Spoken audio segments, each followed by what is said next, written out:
Well, this is actually my first Zoom lecture. At my school, we're recording in advance and then uploading, which was what I was planning on doing tonight, but I ran out of time, so we're live tonight. And the other thing that I had been doing for the last 2 weeks is, I've been very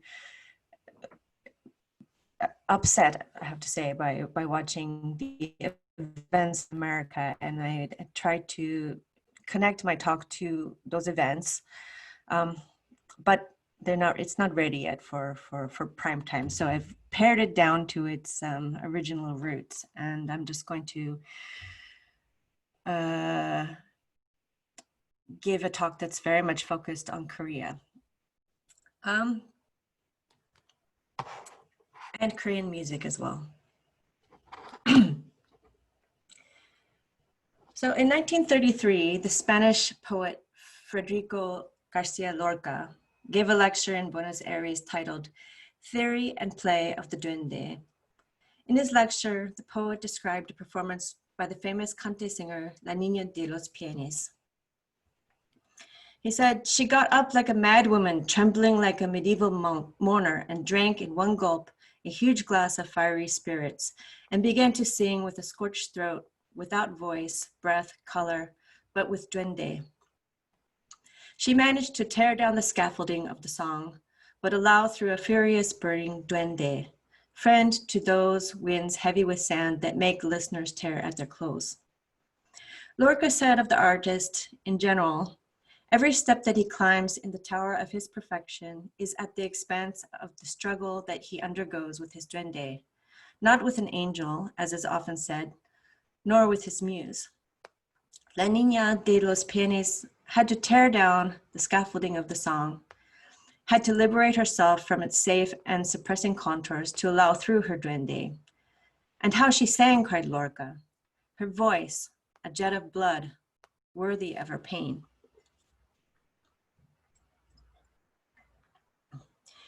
In Korea, of course, pansori,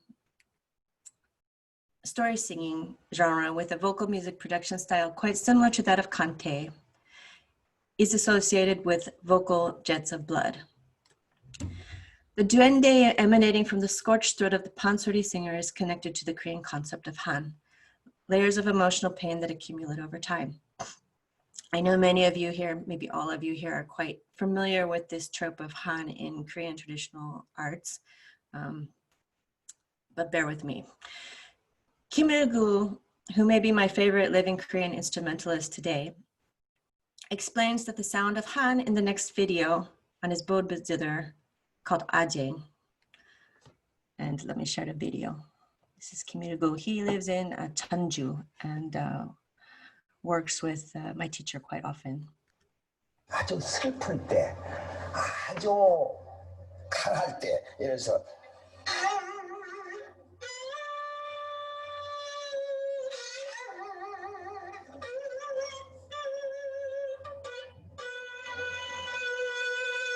이런 음을 낼 때는 아주 이제 슬플 때 이제 애조로 흘러가는 음악인데 이제 어느 효과 음악을 냈다. 강할 때 이런 음색을 내죠.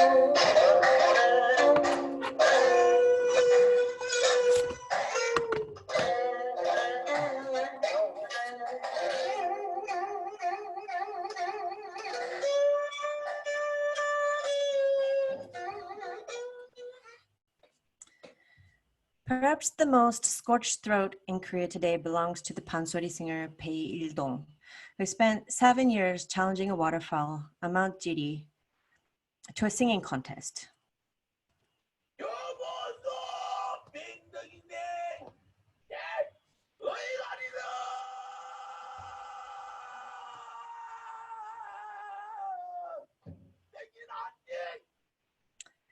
few years ago, while driving together one night to Daejeon from Seoul after a concert we had both attended, I got into a discussion with Bae's friend and regular drummer Kim Dong-won.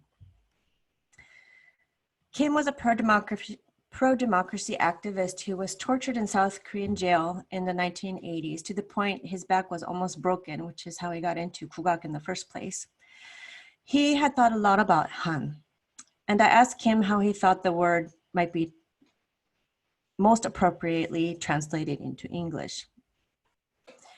We both knew the long list of translation attempts in the literature, including those from the 8th century Chinese usage, perhaps best represented by Tang Dynasty poet Bai Juyi's Song of Everlasting Sorrow from 806. For students of Chinese literature, Chang Henge, on the topics of the events surrounding the death of Lady Yang Guifei, the beloved concubine of the Emperor Xuanzong of Tang during the Anshi Rebellion in 755. But Kim and I wanted to come up with an analogy more specific to the Korean context. Borrowing from many cooking terms to describe Korean's musical flavor, we started at kimchi and eventually ended up at the term fermented sorrow as a good English phrase to describe the layers of festering pain that accumulate over a lifetime, not just those of an individual, but also of a community or of a nation. In modern parlance, perhaps the term historical trauma provides the best English analog. Tonight, I wanted to connect the emotional pain underlying Korea's traditional aesthetics with the physical pain often involved in playing Korean traditional musics through the examples of pansori and my instrument, the kayagam, and tie the suffering inherent in these genres to South Korea's colonial history and make a pitch for sustaining these emotionally and complex traditions in the midst of today's life of scrolling and scrolling and scrolling. In the case of pansori, it is one thing to talk about singing with a scorched and husky voice, and it is quite another to destroy your vocal cords over years to fully express Han. When we read about vocal production before the age of recording, the example of Park Dong-jin comes to mind, and he passed away in 2003. And I got to meet him often back when I first arrived in Korea in 1992. He was very creative and very, he taught the audience always about these topics when he performed. He was the human intangible cultural asset for the famous Chinese story, The Song of the Red Cliff, and was the first, as far as we know, beginning in the late 1960s to give complete performances of pansori, which are known as wanchang, literally complete singing. Singing a story from beginning to end and not in parts, which is what was more usual up to then and is more practical now when we deal in bites. So as described by University of Liverpool professor Hae-kyung, Park's 1968 performance of the Song of Heung took 5 hours, and the Song of Chunhyang in the following year lasted for 8 hours. Then he went on to give the complete wanchang performance of all the other pieces of the traditional pansori repertoire. His new pansori piece that he composed, and he also composed the Bible and all sorts of other things. But the piece that he was famous for is called The Tale of Admiral Yi Sun-shin, which lasted a record 9 hours and 40 minutes. By the mid-70s, this way of performing a whole pansori story became a standard practice and considered the most appropriate way for a singer to become fully accepted as a professional by both other musicians and the general public. Now, I don't know if any of you have ever been to a wanchang performance. I spent a lot of time avoiding them. But finally, I went to my friend's performance at the National Theater last year, 2 years ago. It's really a feat of endurance for everybody. They go through several drummers when they perform. They switch drummers between each scene. There's a big long intermission between each. So usually it takes, even if you're singing for 6 hours, the performance takes about 8 hours to do. And people come and go as they please. And there's special seats at the front if the pansori singer loses the text, there's someone that sits there and feeds text to the pansori singer when they lose their place. Anyway, it's a really amazing feat to watch and to sit through as well. Even if you love pansori and know the story and everything, it's a long performance. Not only was the length of pansori performance extended in the 1960s and 70s, but the length of performances of instrumental genres was also expanded. A good example is shinoi. This is actually a klut. So shinoi is the music performed by descendants of shaman to accompany a shaman's ritual songs and dances in the southwestern provinces, not just the southwestern provinces, but in the late 19th and early 20th centuries. And it evolved eventually into a multi-instrumental staged ensemble genre that went from about 15 minutes during the time of my teacher's father, Young-hee, who was the guy who sort of invented the stage version of shinoi. And he was the first and only national treasure for shinoi, because as soon as he was designated, he moved to Hawaii and was stripped of all his titles, and they never assigned another person the title for shinoi. It was too connected to shamanism and too controversial in terms of internal politics in Korea in the music community. So he was the treasure for just a few years. But today's stage performances of shinoi last an hour or longer. And performances of the solo form of shinoi, which we can consider, sanjo, the instrumental virtuosic genre called sanjo, which we normally translate as scattered modes or scattered melodies, played by kayagum, have also gone from around 15 minutes or so in the case of my school. Now we have 72 minutes for the school of sanjo that I play.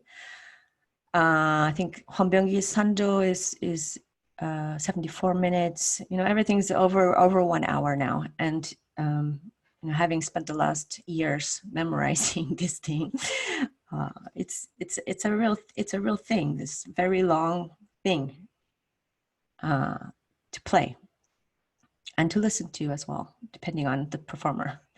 So performances of full sanjo have thus become rare. And for the most part, they're limited to graduation recitals and special events that are for connoisseurs or other students and other musicians. These long performances are not only feats of endurance for singers, but also for instrumentalists. When playing the kayagum, Korea's best-known bridge zither, played without picks, Lorca's scorched throat takes the form upon layer of blisters that thicken the fingertips to the point that there is, thankfully, a loss of feeling. And they no longer register when trying to cross the border or to unlock your iPhone. A little special extra bonus. These are pictures of young players and amateurs who thought they would take a lesson and learned how that goes. This is children.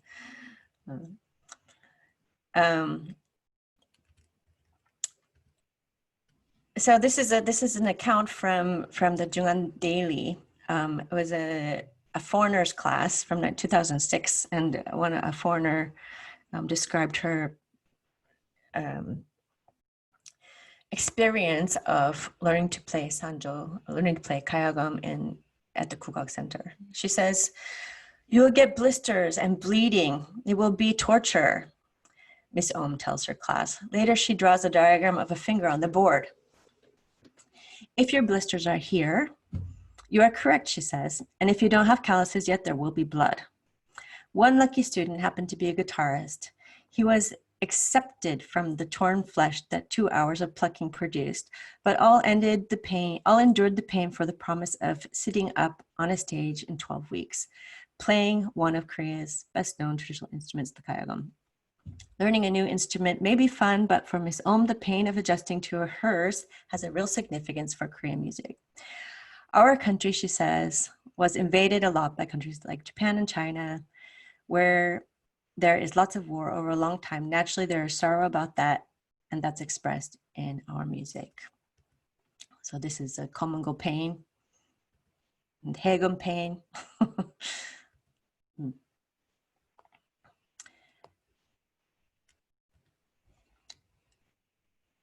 This teacher reminded me of my own teacher's frequent admonition that our Kayagan performances must be free from our own desires and easy for the listener to sit through for an hour or longer in the case of Sanjo, no matter how painful it is for the player. While singing a complete pansori story in one performance may have come about fairly recently, the work that goes into creating a voice for pansori has always involved an arduous and physically painful process. Kang-dok은, a contemporary of Park Dong-jin, described in an interview with Korea University professor of early literature Yoo Young-dae the process of finding one's voice through practicing alone in the mountains. This is a process called Dokgong. I'll describe it later in the talk. And healing the voice through what seems to be aged or fermented human feces. I translated this from the Korean liner notes. He says, the Eastern style of pansori, Dongpyeongje, requires one to spend time on self-study in front of caves or under waterfalls to develop your own vocal sounds coming out from the bottom of your belly and the throat. This is the only way to gain perfection.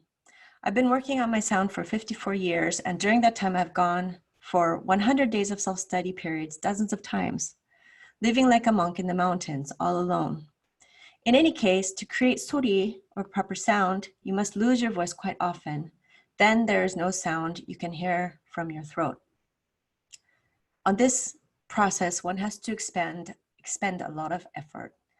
Of those who have a good voice, there are none who haven't experienced losing their voices during the training. Sometimes a crying ghost voice comes out.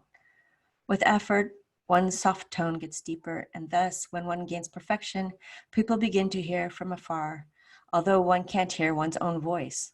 That's the moment you reach the perfect point.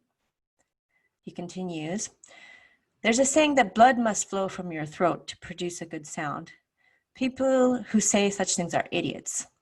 Flowing blood means your throat is broken. It's not that the blood needs to spew out of your throat. No need to hurt yourself that seriously. When the throat begins to hurt, you have to drink up 똥물. I translated it, but I don't know if I should say it out loud if you're recording this. It releases the heat from your throat. And when that happens, the voice becomes like a wind chime. That's why we drink 똥물 juice, brewed in a round of bamboo, and drink it to make our throats karang-karang, which means clear and high-pitched. Oh, here's the quote. I forgot to switch the slide, sorry. There you go. You can see my translation of 똥물.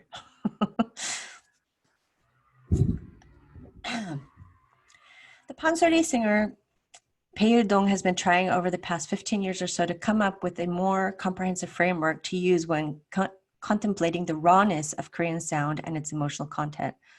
Something beyond the well-worn discussions centered on Han, which I know that we're all sort of, those of us who do this topic are done with, although it's still an important topic for sure.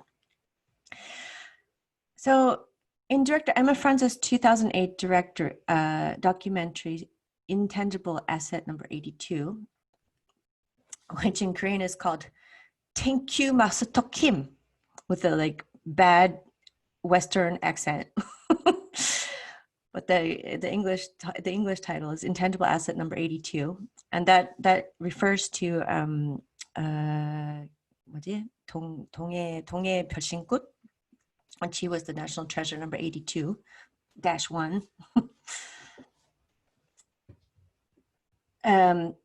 Bae's drummer Kim Dong-won accompanies Australian jazz drummer Simon Barker on a journey to meet alien Korean shaman Kim Sok-chul. Kim Sok-chul, just as an aside, was someone who was very active internationally. He's a hereditary shaman, and he's one of the people that got me interested in Korean music, because he worked with I started out in Japanese music, then moved to Chinese music, and only came to Korean music in my 20s. I came here when I was 22 years old in 1992. But I was very much involved in the koto world, in the avant-garde koto world. And he was very active playing with koto players who were really interested in Korean music.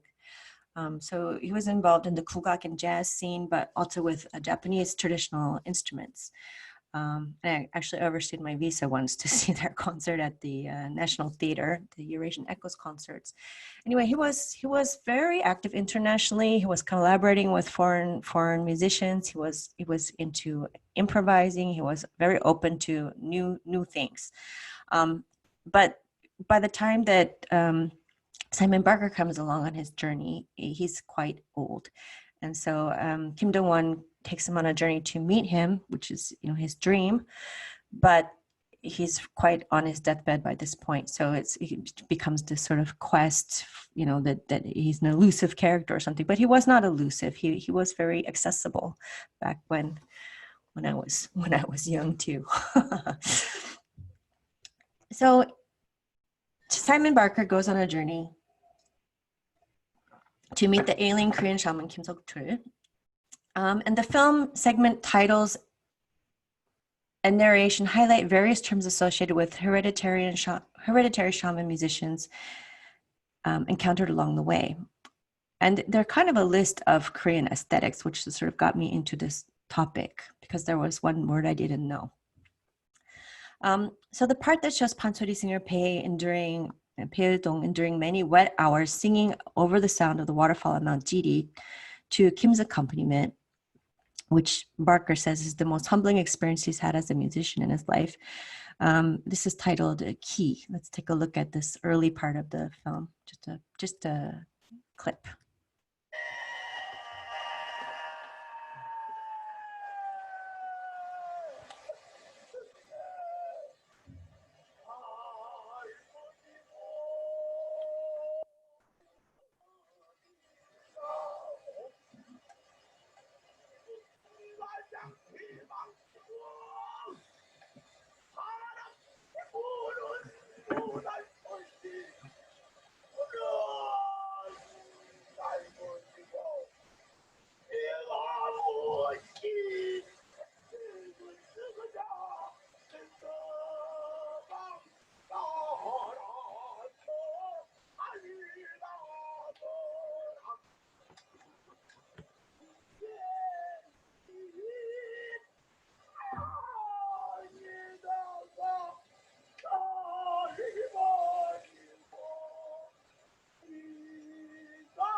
Il-Dong spent 7 years living at his waterfall in the mountain, wet, sleeping on rocks, cold, singing 18 hours a day, at the top of his voice, howling into the water.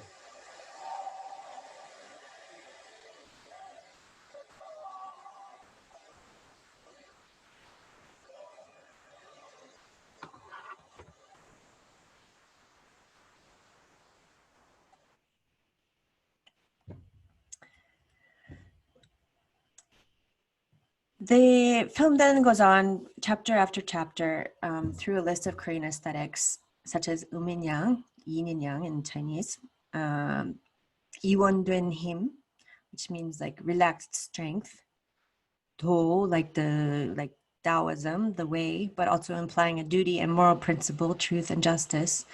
신명, it ends with 신명. But along the way is the term jolbangmi. Does any of you know what this word means? Some of you will know it. But I didn't know it. So anyway, through its invocation of an array of aesthetic concepts and its visual depictions of shaman musicians working in various ways with nature, especially death and rebirth, France's film and the contribution made by Bae and Kim Dong-won plunged the aesthetic depths of Korean traditional music. Most of the segment titles of the film come from Daoism and are for the most part, well known across East Asia. But they are applied and sound very different from culture to culture. I think when we're looking at visual cultures, there's a lot of overlap between Korea, Japan, and China in terms of expressing this or that aesthetic. It's not all the same. But I think where you really see a difference with the same concepts is when they're applied to sound. And I was trying to find examples of something like jolbangmi. I'll talk about it in a second, but in Japan or in China, and it's quite a different. What each country centers as a sort of center aesthetic concept is quite different. So, for example, what is lofty and connected to the sensitivities of the nobility in Japan and China is connected to regular people here in Korea. What is connected to the sage in China is connected to the shaman in Korea. What is connected to Lady Murasaki Shikibu's Heian era noble prince Genji in Japan is connected to pansori singers here in Korea. When I arrived in Seoul in 1992, the now musical director and actress Colleen Park, who was then a student of composition at Seoul National University, as well as a pansori student of Pak Dong-jin, passed on what she considered to be a simple way to differentiate the three main countries of Northeast Asia, using the example of how each country might handle a staging of an outdoor concert in the fall. She says, as they prepared a space, the Chinese would sweep all the fallen leaves away to create a cleaned up performance space ready for people.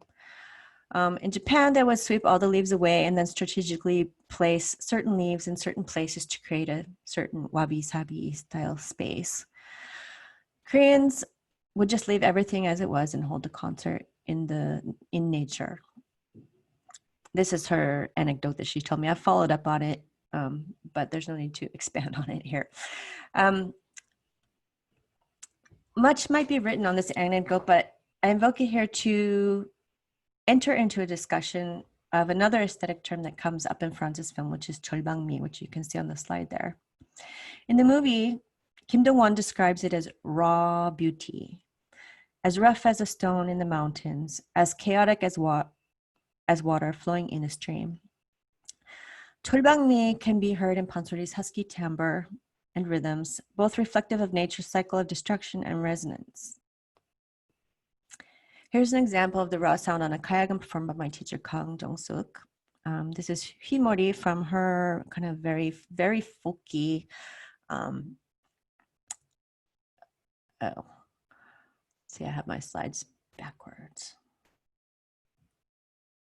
All right, this is Kim Dong-won describing jolbangmi. We'll listen to this first. In it, you're going to hear, let's see, do this one first. We'll do the sanjo first. So this is Himori on Kayagam Sanjo. And this sanjo, among the sanjos, is considered kind of a vulgar one among the sanjos. And for a long time, it was very much sort of rejected from the treasure system. And one of the things about the treasure system in terms of the number designated for number 23, which is Sanjo and Pyeongchang, has to do with internal musical politics, but it got designated that way. And originally it was supposed to be designated that you either did Pyeongchang or you did Sanjo, and you share a number, but when you do either of those two lanes. But there were some in the late 20th century who started doing both together, which has everybody up in a squalor. In any case, my teacher, Kang Jong-suk, she was nominated for Kayagam Pyeongchang. She's a student of Park Hee, but she got into the sanjo lane with this sanjo, which wasn't designated a treasure, but since she just went ahead and played it, it's sort of been included in the system now. And this is, she got Lee Ji-young, who's the professor at Seoul National University, to play it as well. So now it's become a very popular sanjo among sanjo players, but people like Hwang Byung-gi, also my other teacher, sanjo teacher, are not happy about it. They think it's a very vulgar, folky, too much jolbangmi type of sound. But you can hear it here. This is just a very short excerpt of the very fast movement at the end called Himori.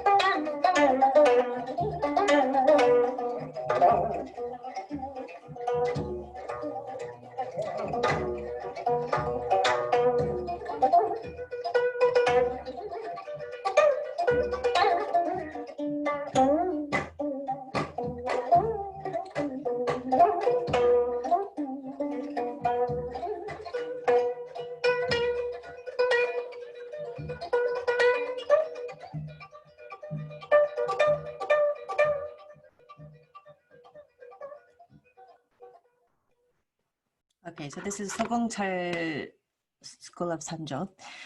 So let me go back to jolbangmi. So in the film Invoking Jolbangmi, Pei points out that in a year there are 12 months, 3 months of spring, 3 months of summer, 3 months of fall, and 3 months of winter. In a typical Korean rhythm cycle, there are 12 beats consisting of 4 groups of 3. Here you can see this is just a typical, most basic rhythm, Korean rhythm pattern, where you have 12 beat rhythm pattern. And each grouping is a different season. When you have the slowest kind of rhythm pattern called Jinnyangjo, it gets very, very long. It's so long that you really have to have different seasons. But this is a shorter, but still having these seasons, 12 months in a year, this whole cosmology around rhythm patterns is there. What I just read was a translation of what he says in the film. So, but he says it in Korean. That's why I wanted to give it to you first. So let's go back and look at this video clip of jolbangmi. So what he's saying is 3 months of spring, 3 months of summer, 3 months of fall, 3 months of winter, 12 beats consisting of 4 groups of 3. This is part of what his definition of what the jolbangmi means. To choose one word for the Korean traditional concept about beauty should be raw beauty.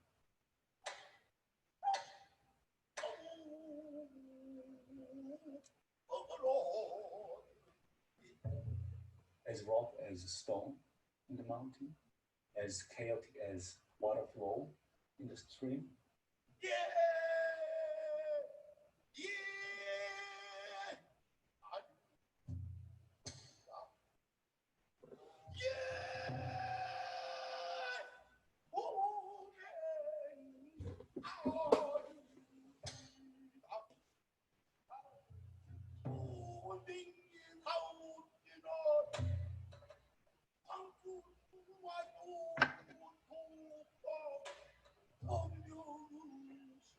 한국은 사계절이 아주 두려울 때 1년 12달 중에서 봄이 석 달, 여름이 석 달, 가을이 석 달, 그런 식이죠. 우리 전통 잔단들도 기본적으로는 그렇게 생겼어요. 3박자 4개가 모여서 천장단을 이루죠. 저는 이것이 자연의 흐름을 반영하는 것이라고 봅니다.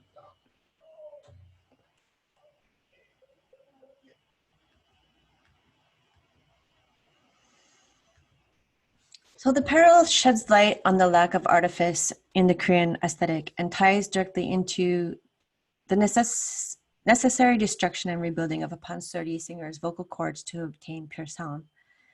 Bae fleshes this out in his book called Dokgung, the word I mentioned above with the 동물. So this title, Dokgung, invokes a term that in Korean music circles among pansori singers in particular, and suggests the seclusion of oneself in the mountains, away from the corrupting dust of society, and challenging waterfalls to singing contests, which, as mentioned earlier, baited for 7 years in Jirisan, much as Kang Do-gun had done before him, although in Bae's case, perhaps without the special juice. Bae continues to explore pansori's inner sources in his forthcoming book, actually it just came out, in his book that just came out, called Tugum. Tugum, tuk means to obtain, and means sound or voice, obtaining sound, tuk the yin in Chinese. So this is a term referencing perfected vocal ability obtained by masters only after decades of work. The process of dokgung produces tugum. And his third chapter, he captioned like this: 무기교의 기교, 무기교의 기교, which means unskilled skill. And this borrows from Lao Tzu's 6th century BC, the Tao Te Ching, or Do Dok Kyung in Korean, in its search for the roots of the word jolbangmi through the phrase 대교 약졸, or 代桥弱浊. So when I saw this movie, I was trying to figure out, like, how can I talk about jolbangmi to students, because everywhere I looked, it was all very complicated and related to literary theory and all this stuff. And since I have to teach in Korean, the students were up to it, and neither was I. So I've been looking for the roots of this idea of jolbangmi, which is an unusual word. I think I don't think most Koreans use it in normal life. And when I talk to my teachers about, do you use this word? No, it's all Bae Il-Dong and Kim Dong-won, really have pulled it out and applied it to Korean traditional music in recent years. But I think it fits nicely when we look at what it means. So this phrase, 대교 약졸, translates approximately to great skill may appear inelegant or coarse. James, how do you say his name? Legge, classical translation of the surrounding passage in the Tao Te Ching reads like this. This is a very old translation, but it's amusingly worded. It rhymes. So, who thinks his great achievements poor shall find his vigor long endure. Of greatest fullness deemed devoid, exhaustion never shall stem the tide. Do thou what straight still crooked deem, thy greatest art still stupid seem, and eloquence a stammering scream.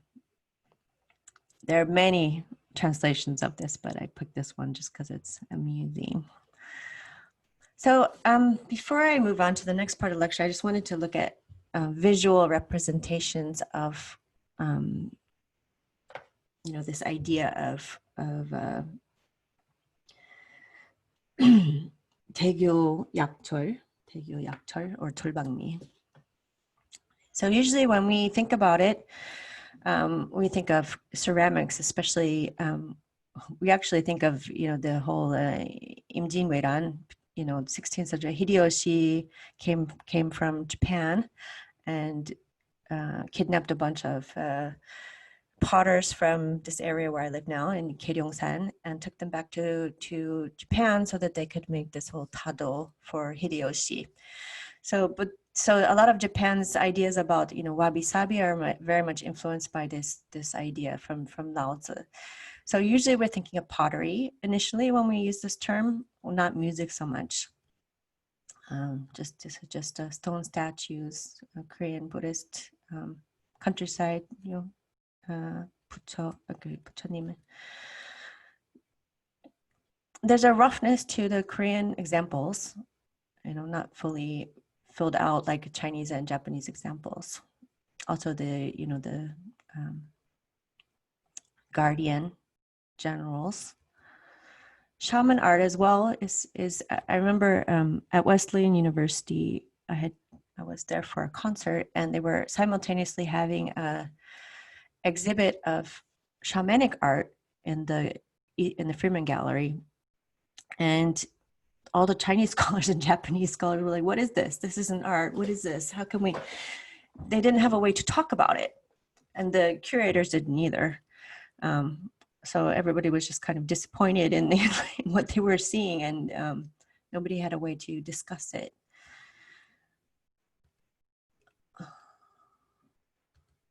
Korean architecture as well. If we look at, and if we think about what, when people talk about Daoism, they talk about water flowing from the mountain to the sea without thinking, with the wu-wei, right? There's a wu-wei. And that the water flows in whatever shape it's been given. So this idea of, I can't use my cursor now.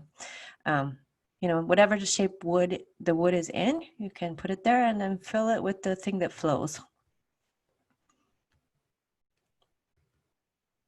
This is a magazine, an aesthetics magazine from 2018. Calligraphy. Calligraphy was my other passion besides music. On the bottom of this slide, you can see an example of very sort of correct and perfect Hangul, and on the top you see the example of the jolbangmi style. And this really struck me when I first came to Korea as well, from a background in Japanese and Chinese studies.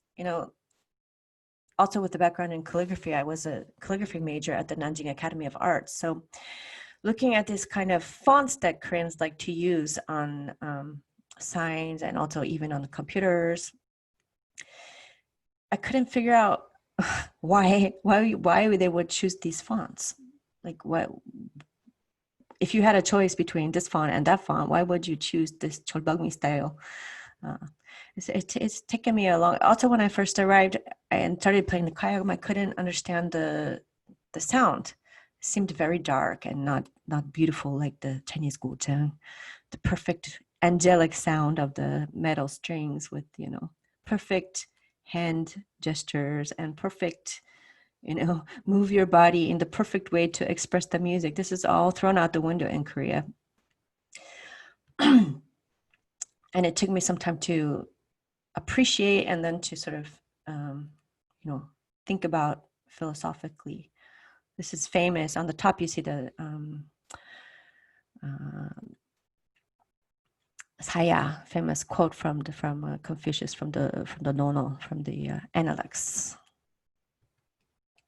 Check out this drum. This is a popgo. It's a Buddhist drum.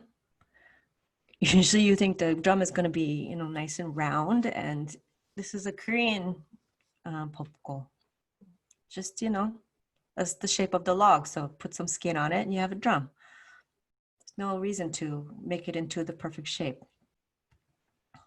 Popular font, signage. I just pulled this off the internet. This is really, I had really trouble understanding this when I first came to Korea. Why would you choose this font?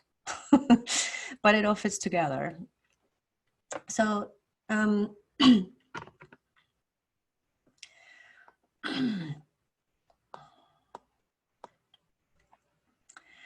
now I want to talk a little bit about the colonial period. So Korean director Im Kwon-taek, in his film Genealogy, or Tukbo, adapted from a short story by Kajiyama Toshiyuki, appoints his main character Tani, based on Japanese scholar Yanagi Sosetsu, who's also known in Korea as Yanagi Muniyoshi, who lived from 1889 to, there he is, a high-class and often paternalistic Koreophile of the colonial period. He's appointed in Tokpo, the movie, as the spiritual arbiter between the colonizer and the colonized. In the story, the Korean protagonist, facing the prospect of being forced to take Japanese names under the policy Naisen Ittai, or Japan and Korea one body, turns to ceramics, but not rustic tea bowls, mind you, but high-class blue celadon vases, Yangban class, which he sees as embodying his people's sorrow and longing. Let's take a little look at a clip from this film, Tukbo.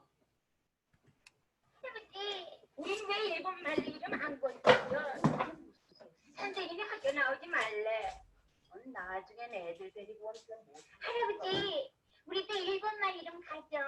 딴 애들은 다 가졌는데 왜 우리만 안 가져? 내일부터 학교 안 갈래. 아이고, 이 철없는 것들아. 아이고, 매일 담임 선생님으로부터 고생을 듣는 데다 같은 반 아이들까지도 놀려댄다나 봐요.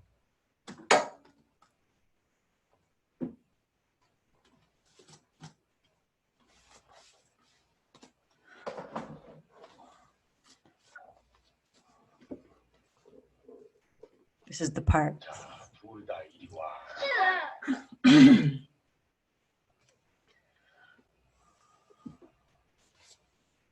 너희들이 정그렇게 원한다면 하지. 정말이지, 할아버지? 언제? 내일이라도 하지. 엄마, 우리도 일본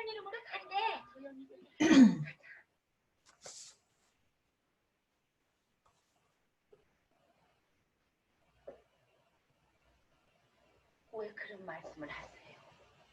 아이들이 고지 들으면 어떡하시겠어요?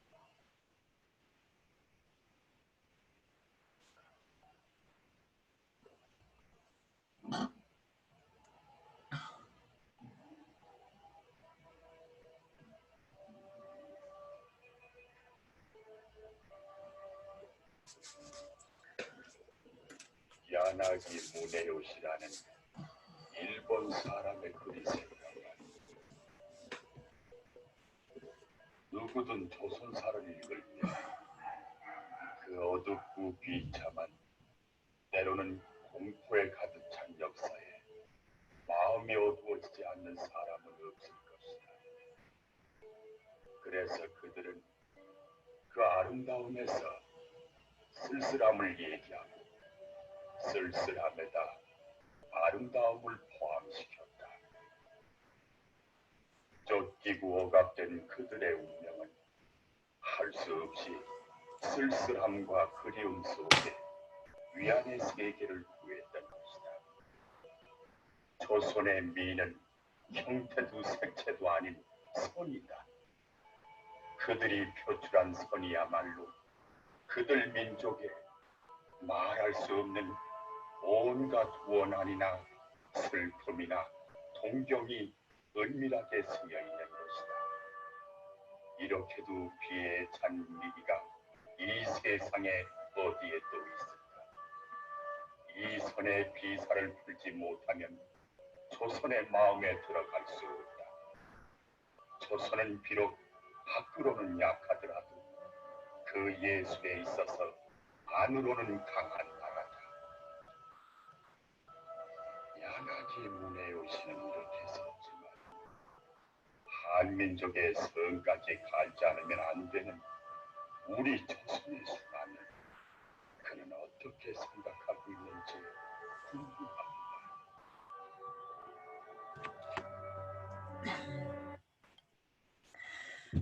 Looking at the underlying national and class dynamics that distinguish Japanese aesthetics from Korean aesthetics, it's hard to miss the relationship of the bleeding throat to the empty purse, and the relationship of the fingers without prints to the endangered identity of the occupied.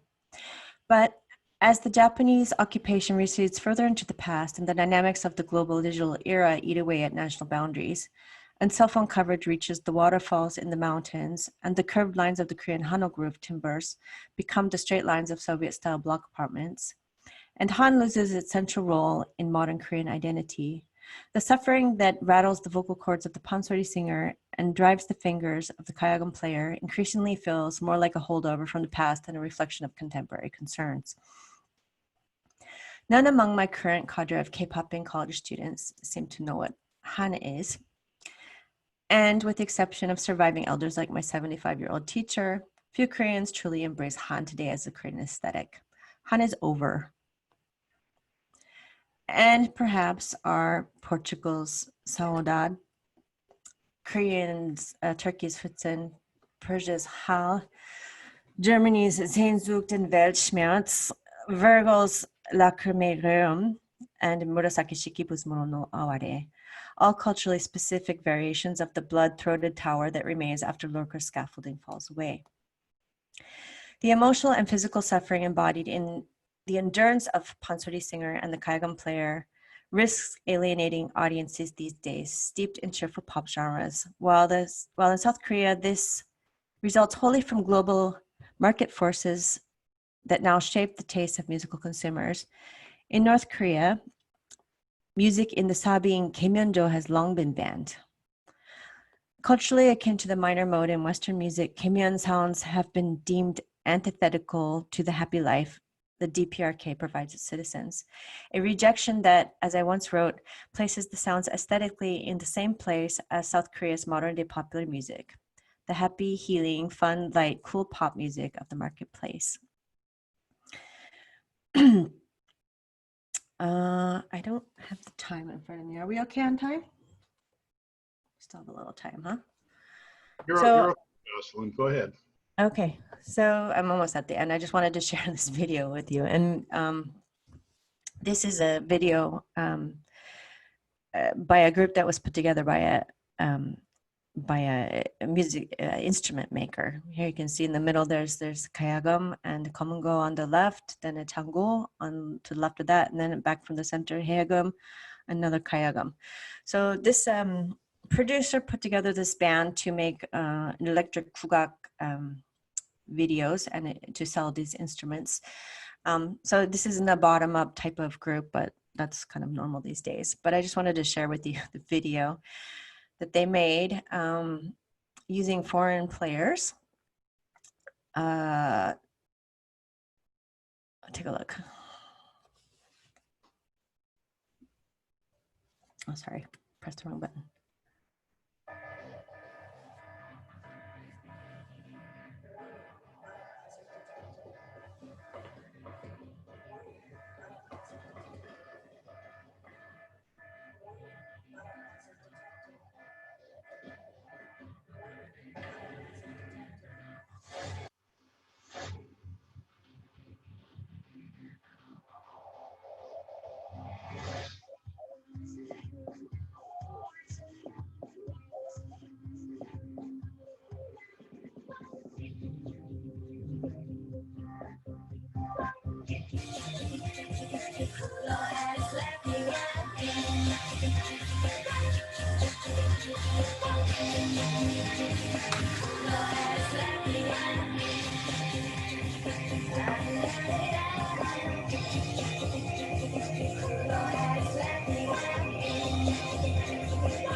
Okay, that's enough.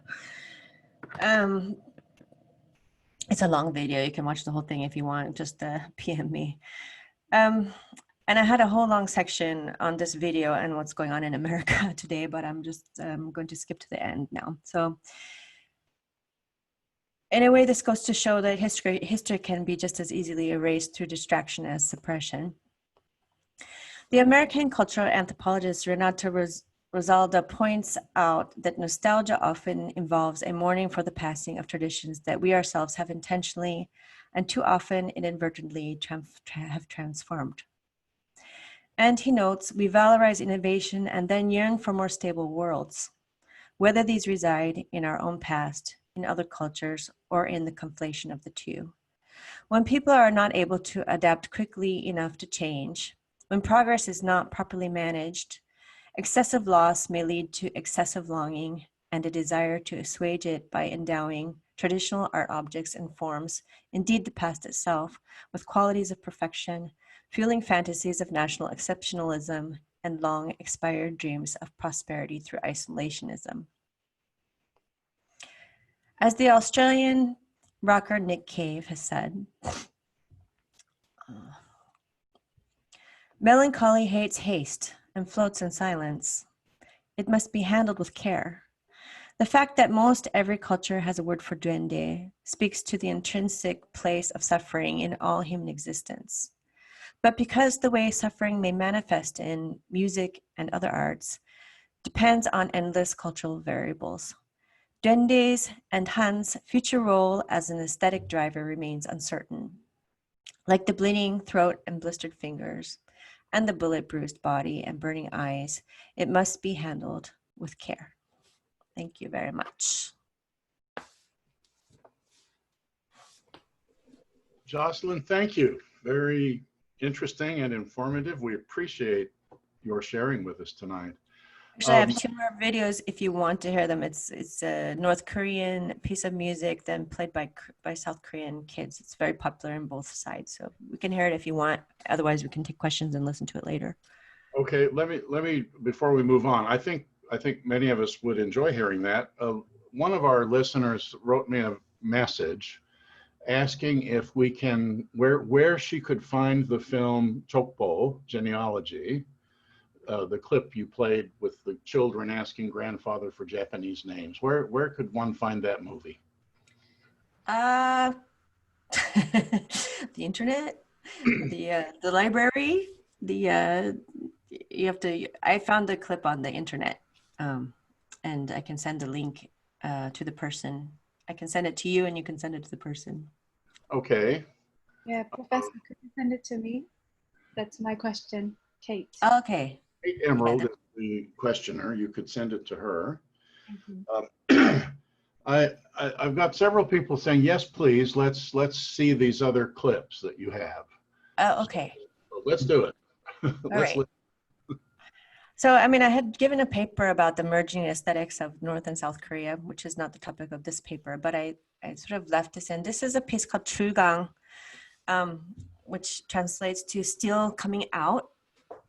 And Kim Yong-sil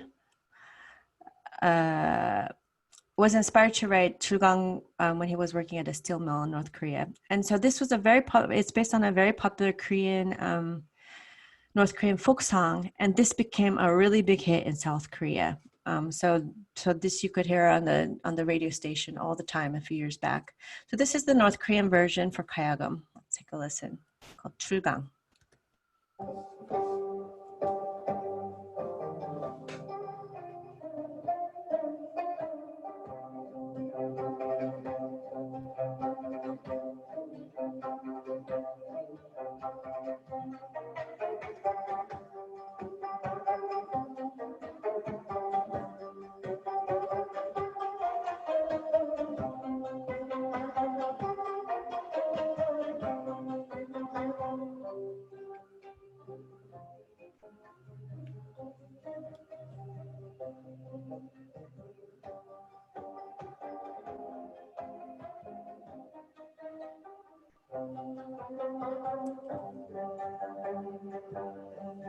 Can you hear my voice over the music or not? Yes, we can. You can. So you can see the North Korean instrument has 20 strings, I think, and it's not tuned pentatonically. So it's got plastic strings, some steel strings. Very different instrument than we have in the South. Very tight strings, very big distances for your hand to cover. And the gestures that they make when they play is very close to Chinese style zheng performance practice in terms of gesturing. Okay, this is the North Korean version, and now we'll listen to the students of the South Korean Kugak High School playing the same. This became a famous piece for Komungo, which is along with Keimyeonjo, the sad mode in the north. The Komungo also disappeared as an instrument because it was associated with the Yangbang class, so it was too snotty an instrument to be imported in the north. So it's a little bit ironic that this North Korean folk tune came to the south on the Komungo.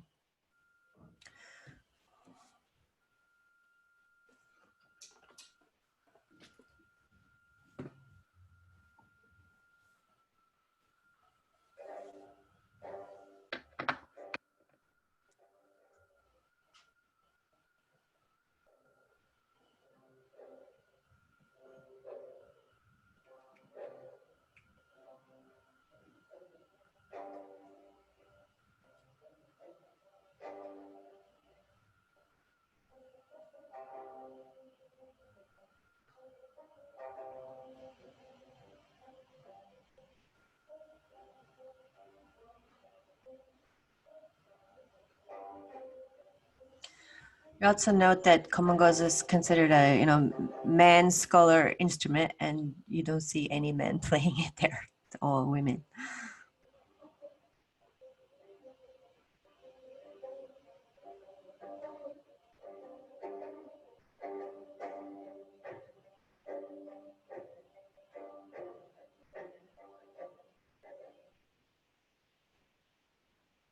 Sounds not so good on this video. It's a little bit quiet. Okay, well, I think it's enough to hear. Okay. Oh, great. Thank you again. Unfortunately, you can't hear all of us clapping at the same time, but I think we all would do that. If you have any questions, now's the time to do that.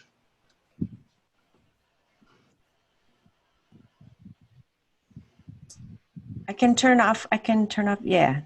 That's We got good. it. Yep. So now my screen's off, right? Yeah. Yeah, we're just seeing you now. All right, now I can look at everybody. Ooh, look at that. Are there any questions? I have a question. Go ahead. Hey. Okay, so this is gonna be related to BTS, obviously. I'm gonna write. BTS, yeah. So, what's the name of the recent video they just dropped? Dechita? Dechita. Dechita. So, you want to have my lecture on that? I gave a lecture on that just today, an hour before this lecture. oh well, we're all prepared for this question then. So it occurred to me. Okay, if they're going to be appropriating, moving, pulling in aspects of hardcore traditional culture to their, K-pop sounds, like to what extent do you see them pulling in also the part of the traditional, what the kids would call the traditional music flex, which to some extent is the blistering, is the blood in the throat. You worked hard, you sacrificed for this Han that helps make you talented and worth listening to. So what, to some extent, the young kids would call a flex, to what extent is this traditional kind of flex brought into the things that they're importing into their K-pop? Yeah, this is a good question. Let me, just so everybody, does everybody know what we're talking about? Yes. Yeah. No. Can you share my screen again, or do I have to do that? You'll have to do it. I have to do it? You have to. Yep. Okay, I'm going to share my screen because I just gave a lecture on this a few hours ago. So I have my PPT ready for you. Am I shared? Is my screen shared? Yep. Yeah. Yeah. Okay, let's play. Let me just give you the opening. Oh, but I don't have it on. I have to do the link thing. Sorry. Let's go to, where is it? So this is the, hey. Oh, it doesn't, because I shared the wrong thing, huh? Yeah. Oh, here we go. Sorry. There we go. Skip ads. So this is the opening of what he's talking about. Oh, I think you have to stop the share, then restart the share in your browser, wherever this is. Ah, it's my first Zoom, sorry. Stop the share and then restart the share. And then you have to share the screen space that's in your browser. Okay. Can you stop the share for me, Mr. Moderator? Okay, thank you. Share your other one. And now we're gonna share again, and I'll pick the different screen. Here we go. Okay, now can you see the August D? All right. Let's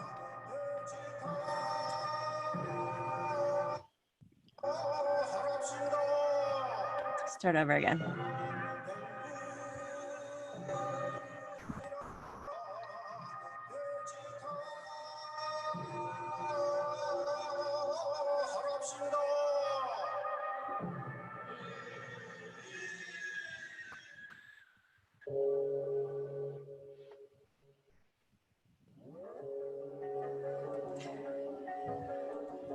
Okay.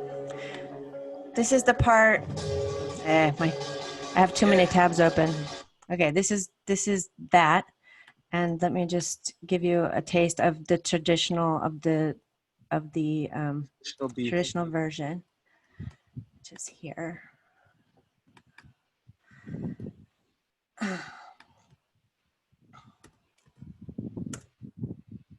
Still got? Am I still up with the video with YouTube? Yes, you are.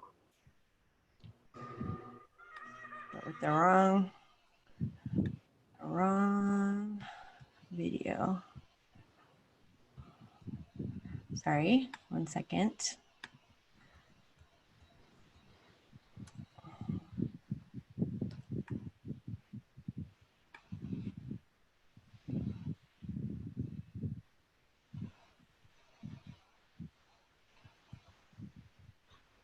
There we go.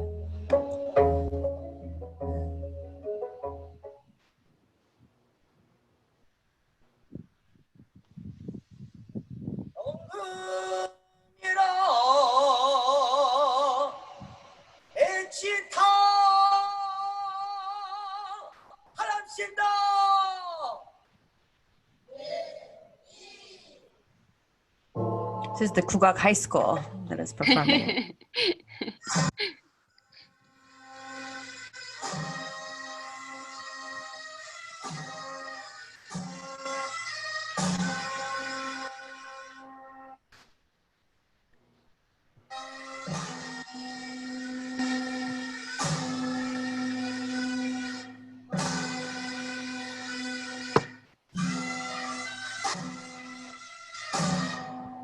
Okay, it's enough to watch that much.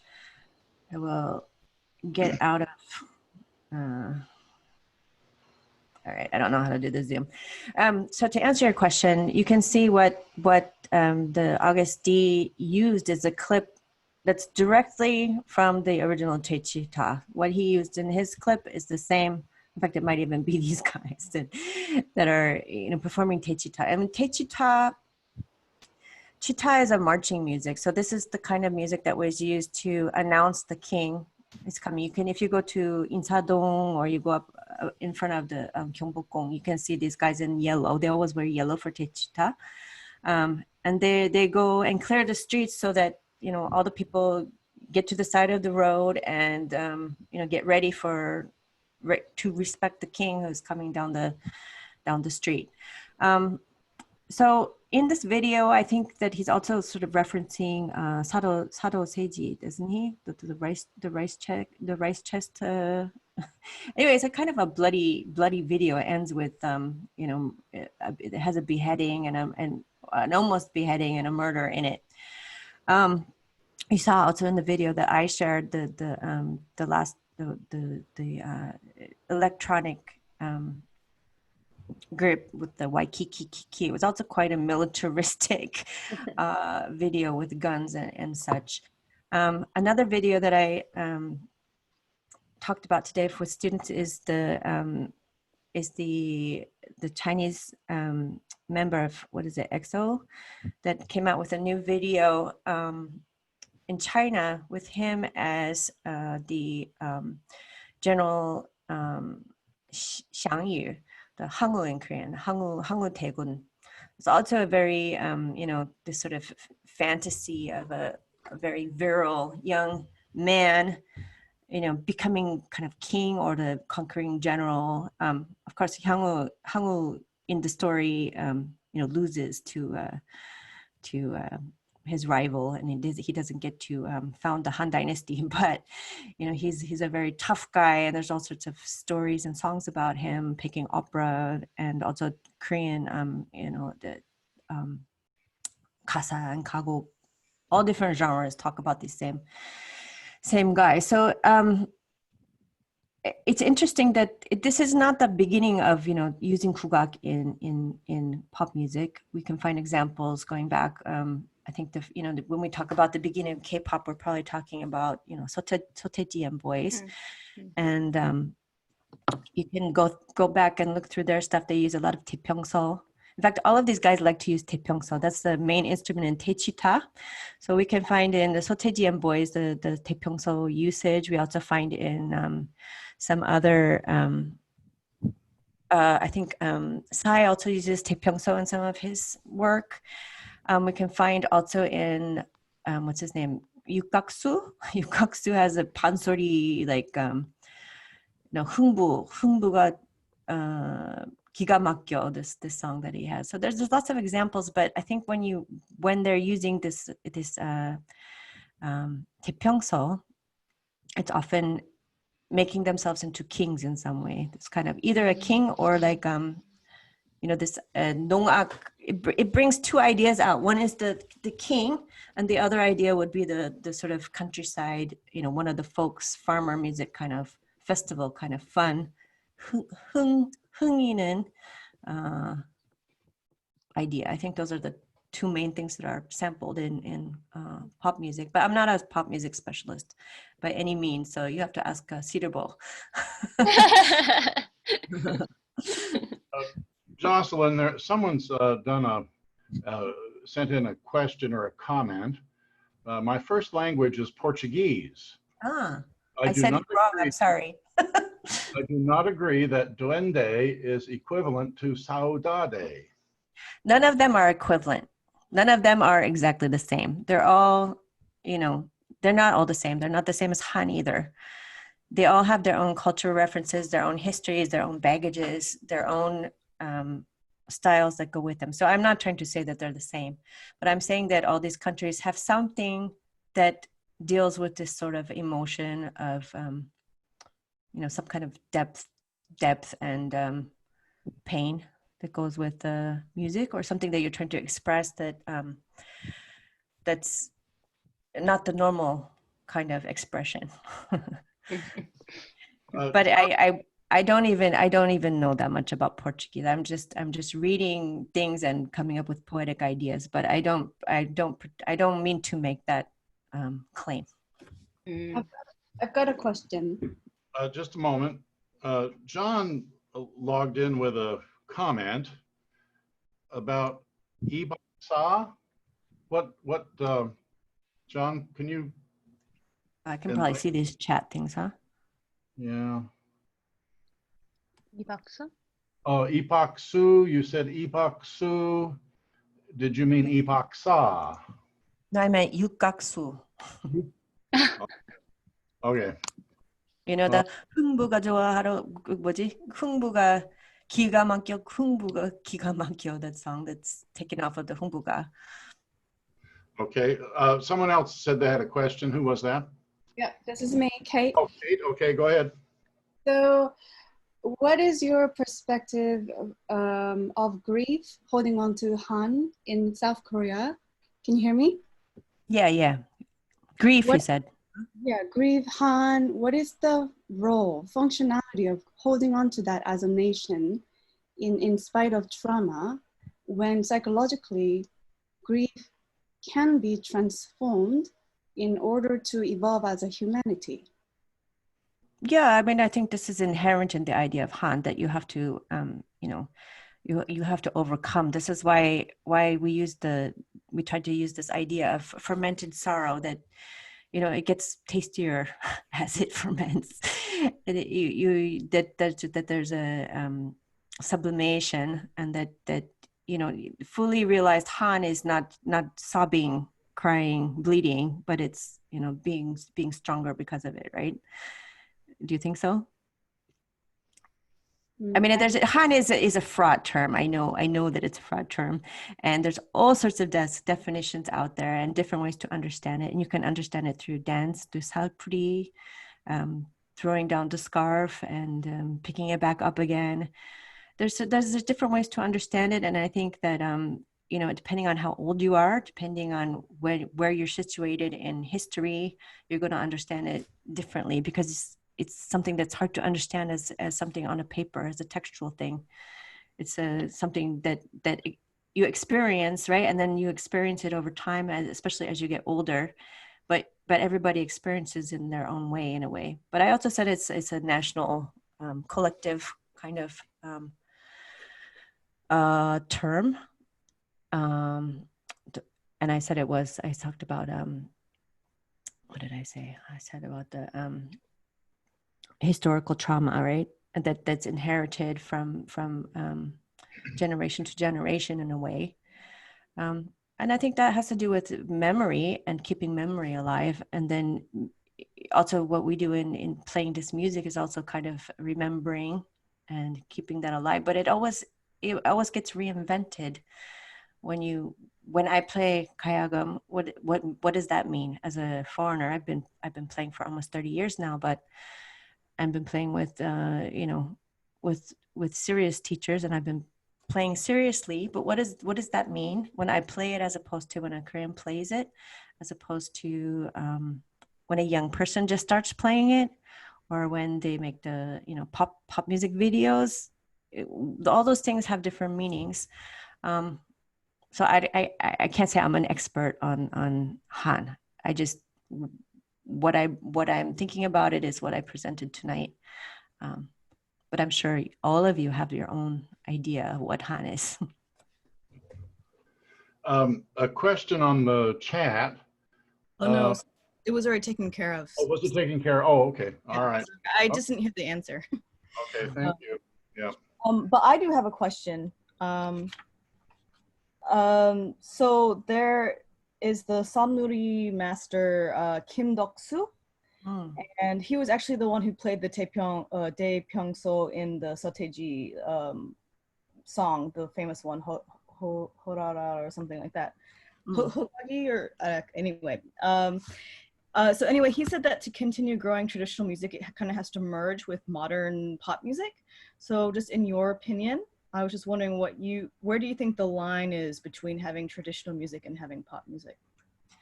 I'm a big fan of Kim Deok-soo, and I agree with him almost all the time. And I really like his work, especially the work that he did with Red Sun Samonori. He's not really, I don't find what he's doing is merging with pop. He's very much in the sort of new music avant-garde, but in the, you know, he's doing a lot of work with jazz more than pop, I think. So, you know, when he says it has to merge with pop, okay, that's one way. You know, when the train gets going from the station, which is the Hallyu train, which is the K-pop train, then if you want to survive, you kind of need to hitch your wagon to it if you want to keep going, right? So everybody's kind of doing that. And plus, you know, musicians need to survive. Most of them are not academics. They're actually performers that are, you know, surviving in a world that's rapidly changing sonically. And so I'm all for that. What I don't like is frivolous, unthoughtful moving forward. But I think there's so many projects right now that are, you know, what people call fusion. I think it's not quite the right term, but making, you know, growing something from the roots to create something new, which I think is very exciting. There's so many exciting projects right now that really create a new sound for Kugak. Every group has their own project going on. Really, really wonderful projects I'm really excited about. What I'm not very excited about is playing Vivaldi on the kayagum, or, you know, this kind of, and I'm not excited about playing pop music on the kayagum, you know, just taking the latest song and then putting it up, although this is good for TikTok and that kind of thing. It's amusing for a second, but it doesn't move anybody. It doesn't move a thing forward. It just, you know, it's a scrolling item. But some of the other projects are definitely not scrolling items. One of my favorite groups is the Chonga Akwe, which is, you know, it comes out of the aristocratic vocal music tradition, but they're doing all sorts of collaborations with flamenco and jazz and, you know, just all sorts of different things, all sorts of collaborations. There's a lot of new pansori music being written. For a few years there was a lot of work with the German fairy tales, writing new pansori for German fairy tales. There's costumes are changing with regard to Kugak, so that people don't get so stuck in you know, the image of Kugak doesn't get so stuck in the past, and it can be more interesting to younger listeners and viewers. But I think if you want to move forward, you have to keep the old tradition alive, because if you lose the old tradition, then you lose what's the foundation for growing something new. So everybody needs to be sort of trained, I think, in Sanjo, and have a traditional foundation in order to move everything forward in a new way. Does that answer your question? Yeah. I'm just kind of wondering though. Then, so if they've been trained classically in the, you know, the way that they're supposed to be trained, then, and it's not frivolous, then everything is okay. You think, like, everything's fair game? I think everything's fair game. definitely you can go hip hop, you can do everything, but you need to have that foundation. Otherwise, you lose the Koreanness of it. Without that, then it just becomes a board with strings, and then it can be a koto or a kayagam or a gujang. It doesn't even matter. It's just a board with strings. So you lose all this sort of things, that the aesthetics that are come with the instrument and all the meaning that comes with that.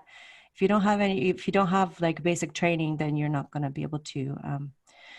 I've seen a lot of Korean American projects that doesn't have that training, but that becomes a different thing. That becomes a Korean American project and not really a Korean rooted.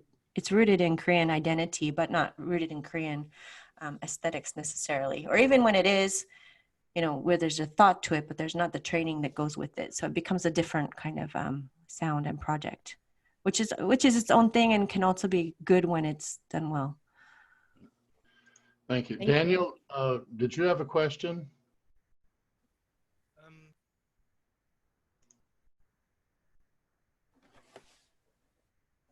Is someone talking? I can't hear very well.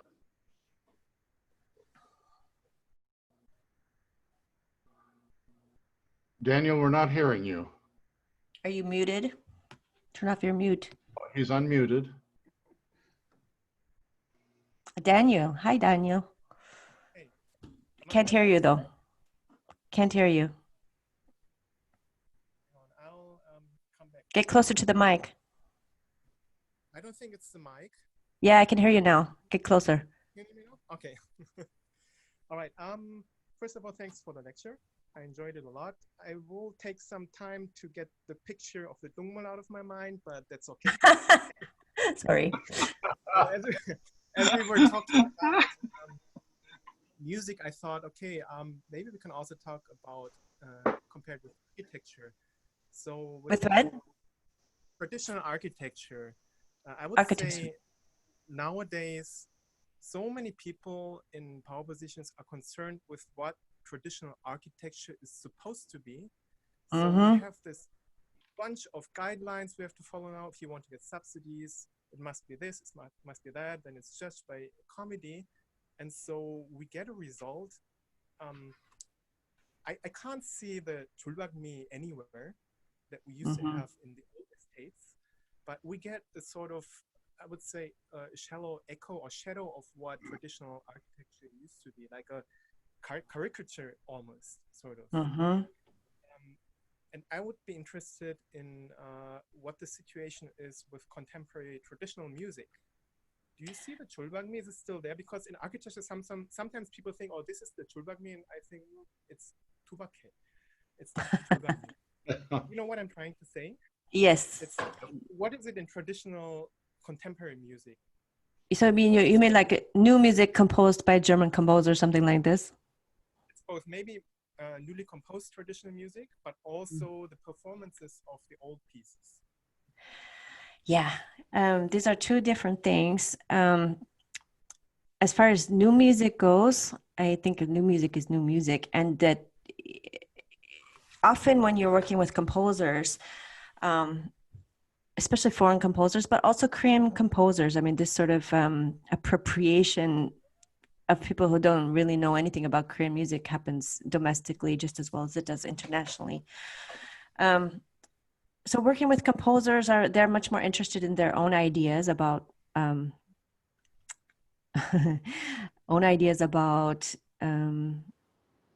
what they're trying to build, and they try to understand something about Korea, but they don't have a very deep background in it. So then it's up to the player to bring that taste and flavor to the piece, even if it's a completely contemporary new piece. This is different than architecture a little bit, because the architect, well, maybe it's not like you write the design and then somebody else goes and interprets your design and then builds it, right? You're involved in the process of course, the composer is involved in working with you as a player, but often because composers don't really know about Korean music, the player's pretty free to add those things. But when you're in a like very contemporary new music kind of situation, which is, I'm not talking about what Kim Dok-soo does, which is much more improvisational and mixing with especially jazz. He does a lot of work with jazz. But I'm really talking about like contemporary avant-garde new music from like you know, most of the composers in Korea are trained in Germany, and then America is the secondary country. So either they're in the German school or the American school. And yeah, as I said, it's up to the player to bring those aesthetics to the piece to make it sound Korean in some way. As far as what you were talking about with what the second one was, what about the performances of old pieces? Yeah, performance of old pieces. So this is I have to say there's a lot of stuff to be really excited about in terms of what young people are doing. And then there's not a lot of the old teachers left anymore. So, they're still around, and we're all studying very hard with them. And I could just speak from my own experience with that, is that it takes a long time to start to understand. I've been playing 30 years now, and like only in the last 5 years, I started like every year I keep playing, and then like suddenly I understand something, and then I'd like, how come I never? My teacher said the same thing for 30 years, but then finally it went into my head, and then we can see it with the younger players too. As you go on, it takes a long time to understand the minutia of what those things are and what they mean. And the teachers are mean. The teachers are scary and mean. They berate you and they yell at you and they hit you, and most young people are really not willing to put up with that anymore. So the really great teachers are really scary, and I can't tell you how many tears have been shed at lessons. I mean, it's a lot of abuse going on in the 국악 world. So the teachers don't think of it that way, but as we move forward in time and where this kind of abuse becomes less and less acceptable, I'm not talking about Me Too or anything like that, although that's another topic. I'm just talking about at the basic level of group lessons or individual lessons. The teachers are really good at swearing. So what I want to say is that it takes a really long time to understand physically. My teacher always told me, like, don't try to understand with your head. You keep trying to understand with your head. You have to understand with your body.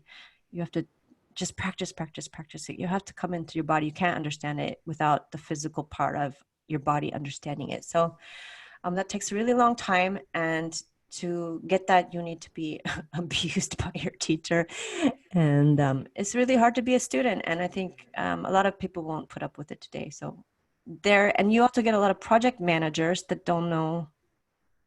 Even if the architect knows, right? Then the project manager and all the people down at the level on the project don't necessarily know. So you have the same problem in music. Jocelyn, thank you. Our time's come to a close.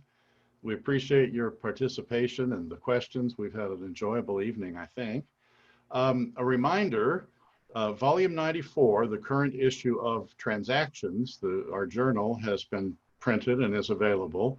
If you are a member and live in Korea, you can call the office or drop by the office to pick one up, or we can mail it to you. If you are not in Korea, we can't mail it to you until the post office frees up international postal services, but contact us at the office, and we can, in the interim at least, give members a PDF version of that. If you're not a member, we can sell you a copy, but you'll have to ask Joanne how much. I don't know the price for that. Well, if you're not a member, just join up and then you can get it for free. That's the thing to do.